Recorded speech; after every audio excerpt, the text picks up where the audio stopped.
Horns up and welcome to a brand new episode of Headbanger's Kitchen.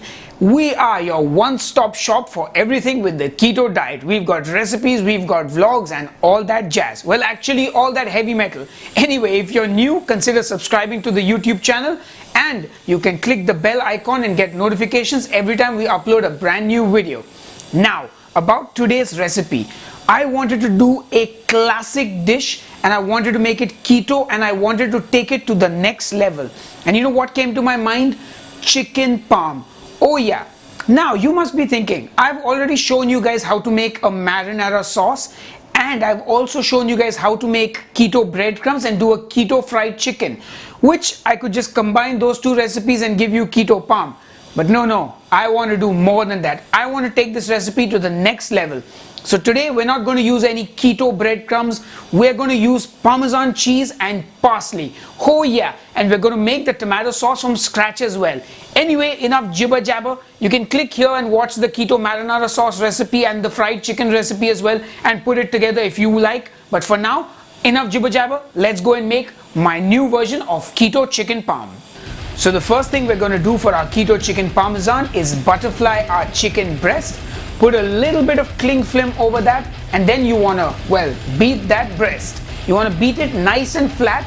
Don't beat it too much, but yeah, just beat it till it's nice and thin and even.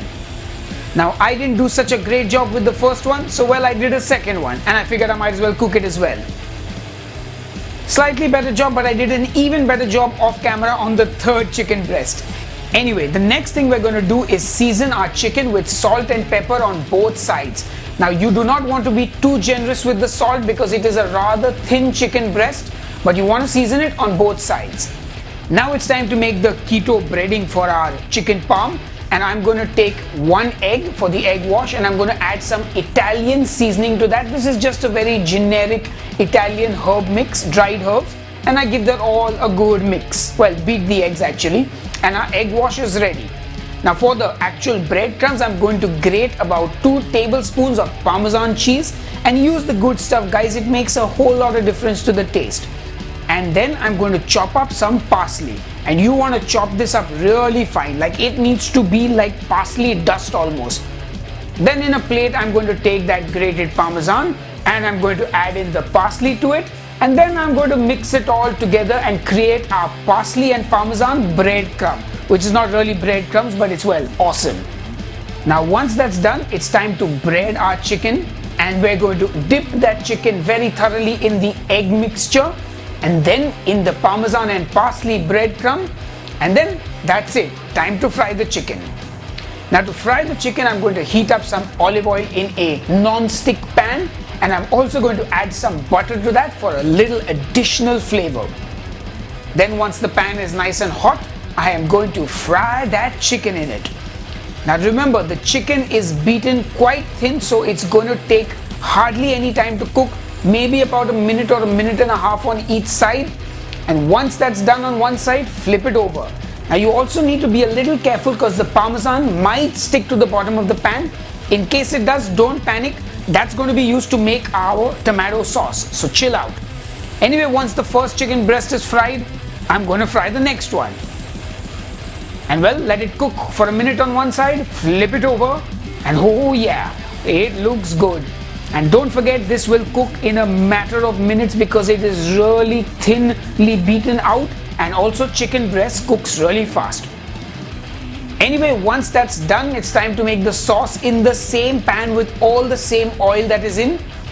I'm going to add in some garlic and let that garlic brown. Now while that's happening, I'm just going to chop 2 tomatoes very roughly and I'm going to puree it in my blender. Anyway, once the garlic is brown, we're going to just pour in that tomato sauce. Well, that tomato puree that we pureed just a few seconds ago. Give that a good seasoning with salt because there's no salt in the puree. And then I'm going to add some chili flakes and some dried oregano. And just give that all a good mix. I'm also going to throw in a knob of butter for a more buttery flavor. And then just cover it and let it cook for 5 minutes. Anyway, after 5 minutes, open up your pan, give it all a good mix and taste your sauce for seasoning. And then to finish our tomato sauce, I'm going to chop up some basil and add that to the sauce. And this is going to give it a lovely fresh flavor. Now it's time to finish the chicken parm, and I'm going to layer our tomato sauce in a cast iron oven like dish. I don't know what this is actually called, but any oven proof dish will do. Then I'm going to layer on our fried chicken.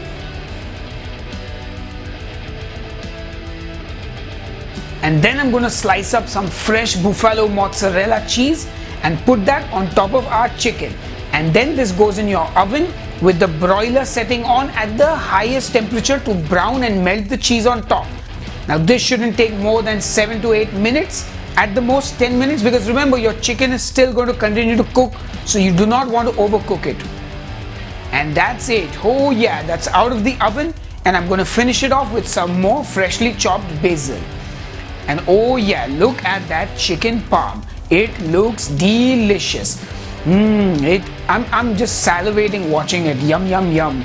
Anyway, I'm going to cut a little piece and show it to you. Oh yeah, that looks so good. Anyway, enough jibber jabber, time to taste. Alright folks, so it's time to taste the chicken parm, and I can't wait to dig in. This is looking absolutely delectable. I'm salivating. Cheesy chicken. Oh.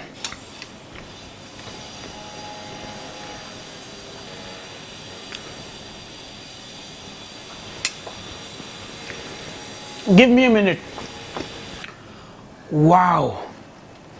Guys, I have to let you in on a little secret.